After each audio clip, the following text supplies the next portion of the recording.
I got it way better this time. What up? Thanks for tuning in again. I need to know, first of all, first question, is this a convenient time for people? I don't know, because I don't have a good concept of regular people's time schedules. Because somebody like me, I'm up at 3:30, 4 o'clock in the morning. My day with work wraps up at like 11:30 or noon. I'm usually at the gym, and this is my free time in the end. But when is your free time? Would it be more helpful to do these later in the evening? Is it fine right now at this time? I don't know. It's kind of up to you, because I don't do this for me. I do this for you. So thanks for watching. Thanks for reaching out. Thanks for everybody who sent messages on topics to discuss this week for our Mental Health Monday Facebook Live check-in. I used to do just the post, and I'll probably will still do those from time to time, because it allows people to just kind of leave a comment and go. You don't have to sit here and watch me yak off for I say yak on and on for about whatever, for 15 minutes or so, usually riffing on here. So thank you for watching, the people that are. I very much appreciate it. But if a better time works better for you, let me know. I did drop a new podcast today. It's kind of off of what I talked about last week, with the whole mental and physical health being connected together, intertwined, if you will, and how if you have something going on mentally, it's hard to express that sometimes. So kind of a quick podcast episode that I dropped today. So if you have the time, you want to check it out. It's only 10 minutes long. It's super easy. It's at rigsofftheradio.com. If you're looking for my podcast, that's where it is. So thanks for watching it again today. So let's get into the topics that people have been asking questions about. Because I said, throw me a question. I'll do a little bit of research on it, find some answers for you. And one of the first ones that popped up was chronic pain and mental health. It's a deep one, right?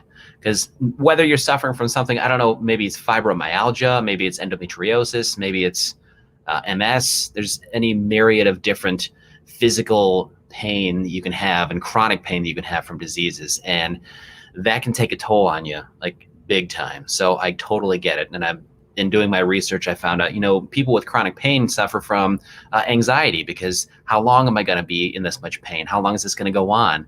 Why is this happening? There's so many unknowns sometimes, and you start getting ahead of yourself in your brain. So anxiety, people with chronic pain are very prone to anxiety. Also, people with chronic pain prone to depression, because you start to beat yourself up.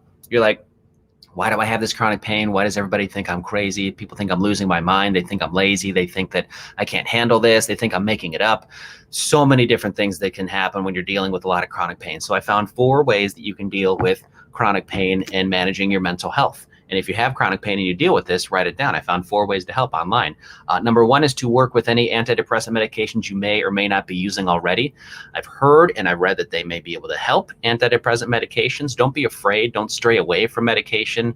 You wouldn't be ashamed to take medication if you had blood pressure issues, or if you had a heart condition, or you're not shying away from taking aspirin or ibuprofen if you have a headache.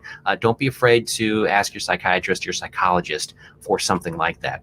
And don't be afraid to talk to somebody about this. If you're suffering from chronic pain and you're not talking to anybody, you're kind of doing it to yourself. I mean, go through every possible means you can. Talk to your doctor, talk to your psychiatrist, talk to a psychologist, talk to a therapist, talk to a coach, talk to a counselor of some sort.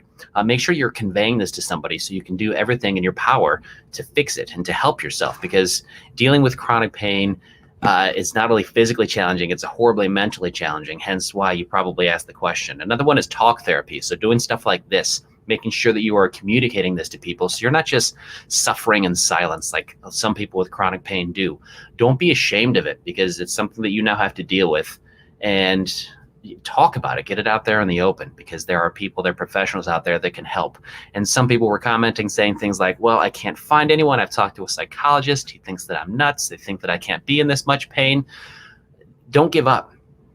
You keep trying. Remember, you're paying these people. So if they're not good enough for you, leave or ask for someone else that can help you, that can put you in a better situation.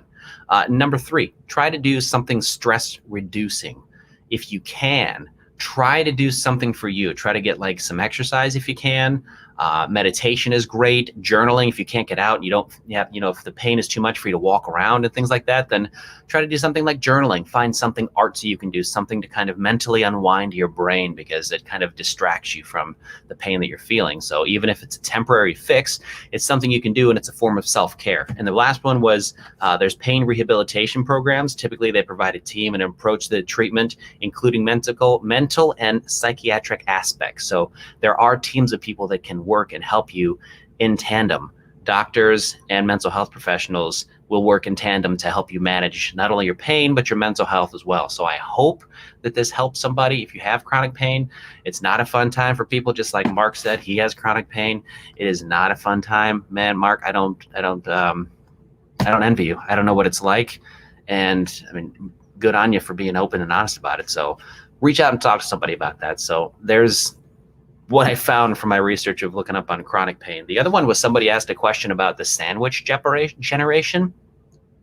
And I heard the sandwich generation, and I immediately went to the Reuben sandwich because it's one of the best sandwiches. And if you don't agree, we can have words at another day in the flagpole at 3 o'clock. But the sandwich generation is basically people in their 30s and 40s that are not only tasked with raising their own children, but they're also caring for their elderly parents. Maybe they have Alzheimer's, dementia type issues, or maybe your parents have their chronic pain issues or their own mental health conditions. So now you are tasked as a parent to not only parent your parents, but you're parenting your children as well. And how do you manage the stress in doing both of those at the same time?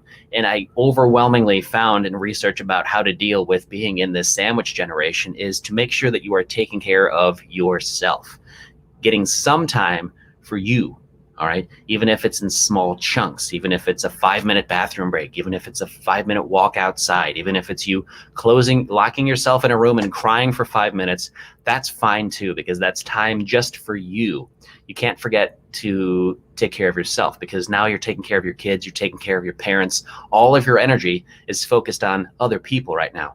Don't neglect yourself. And this goes for everything in life, honestly. But if you're in this sandwich generation and you're dealing with raising your kids and taking care of your aging parents, another bad situation that I don't envy at all. But please don't forget to take care of you. You are still the number one priority being in that situation. And the more you neglect yourself, the more you're also neglecting the people around you. So you're going to start teaching these bad habits of self-care for yourself. You're going to subtly teach those to your children or to your parents that you're also caring for.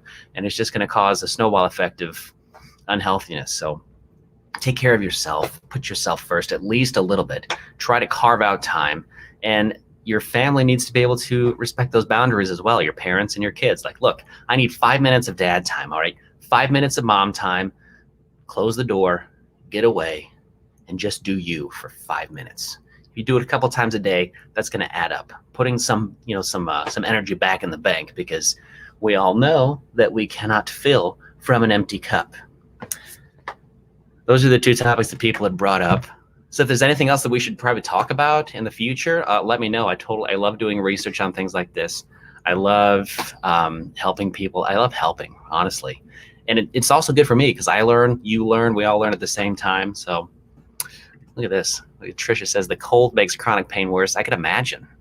And living in Wisconsin, that's going to make it even worse. So I'm sorry that you're dealing with that. Hopefully, Tricia, you also have somebody that you can talk to as well. I can't watch your list because I was in Facebook jail for 24 hours. They suspended my live for 30 days. What happened, Joyce? What did you do? How'd you get suspended? Did you do something naughty on Facebook that you shouldn't have been doing? See, in the other updates, I got back from a trip. I did some self-care of my own. I unplugged. I didn't really post anything while my wife and I were gone.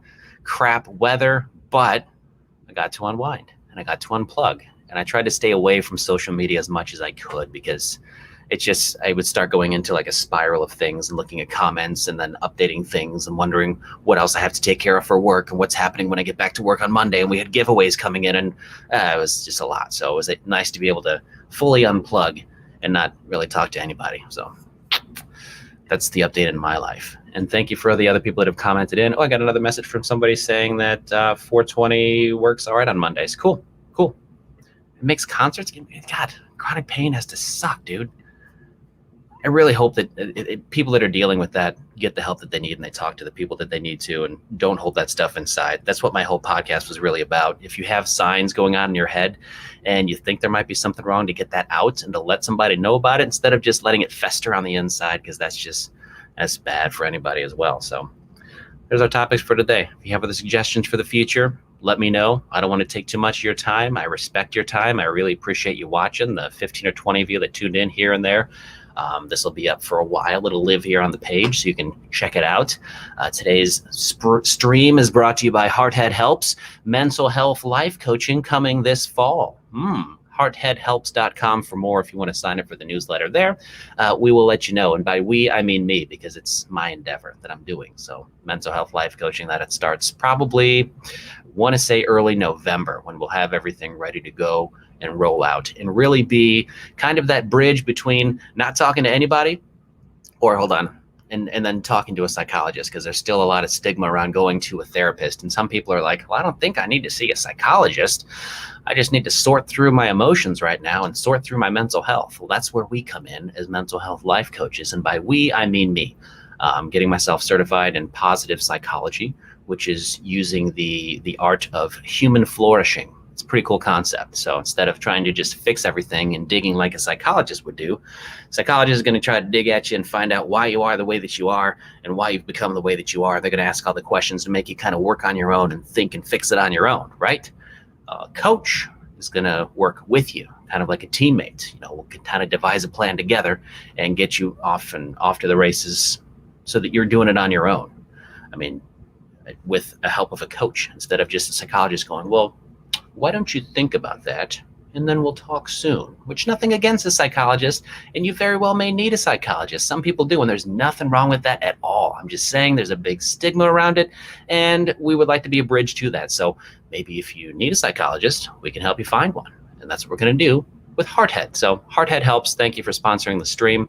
Kind of like thanking myself. I don't like talking about myself a lot, but when you start a business, you have to get used to talking about yourself a lot. I guess I talk on the radio, so I do talk about myself a lot, but I like to put other people in the spotlight. I don't like to put myself first. It's just how I am, but I kind of have to with this just to get the word out. So thank you to everybody. Hearthead Helps is the name of the website. Post-pandemic, what is this? Oh, look at that. Joseph Michael, post-pandemic, ideas to recharge and make yourself a priority and not compromise that time. I like that. Joseph Michael is a good guy. I train with him. He's actually my trainer at the gym. He's the guy that keeps me going into the gym. We keep each other accountable. Like, I like to keep him accountable unless he's injured, like he is right now, and he likes to keep me accountable unless I'm injured, like I kind of am now. So it's good to have a buddy to kind of work back and forth when you're getting an exercise routine down. So thanks to him. Hi, Brad. I love Spoon. Spoon's one of my radio friends. Spoon got hosed in the radio business, man. He's a good dude. He's one of the good guys. When you see somebody that's like really awesome at their job and they lose their job, I hate that. It's just the worst. Radio sucks like that sometimes. But Spoon's doing good for himself now. You're a kick-ass dude. Thank you, everybody, for watching. I'm just going to keep the time, 4:20, next Monday. Why not? Make it a regular thing. I don't think I've ever done anything consistently really lately, so I'll keep it up. And I'll see you next Monday at 4:20 right here. Or talk to you on the radio, or I'll just see you on social media, whatever. Thank you for watching. I really appreciate it. Thanks to Hearthead for being the sponsor. Hearthead is the best. Hearthead. Wait, there it is, right there. Check it out. Go follow it. Embrace it. I love you, and thank you for watching.